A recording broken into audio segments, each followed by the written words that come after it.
একই রকম থাকে সব সময়, কিন্তু চাঁদের ক্ষেত্রে কখনো কখনো এটি পূর্ণ চাঁদ, আবার কখনো কখনো এটি দুর্বল চাঁদ, ঠিক মুমিনদের মতো। আমাদের অবস্থাও একই রকম থাকে না।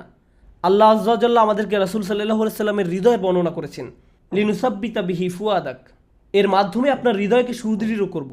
অর্থাৎ রাসূল সাল্লাল্লাহু আলাইহি সাল্লামের অন্তরে ঈমানের আলো সুদৃঢ় মজবুত। ঠিক যেমন সূর্যের আলোর কোনো কমতি নেই, আমরা যখন সূর্য দেখতে পাই তখনও এটি বর্তমান আছে, আবার যখন দেখতে পাই না তখনও এটা চাঁদকে আলো দিয়ে যাচ্ছে। কিন্তু চাঁদ বিভিন্ন পর্যায়ক্রমের ভিতর দিয়ে যায়, ঠিক যেমন একজন বিশ্বাসী বিভিন্ন পর্যায়ক্রমের ভিতর দিয়ে যায়। কখনো কখনো বিশ্বাসীর ঈমানের আলো এত দুর্বল থাকে যে ঈমানটা কোনো রকমের টিকে থাকে, ঠিক চাঁদকে যেমন বর্ণনা করা হয়েছে, হাত্তা আদাকাল উরজুনিল কদিম।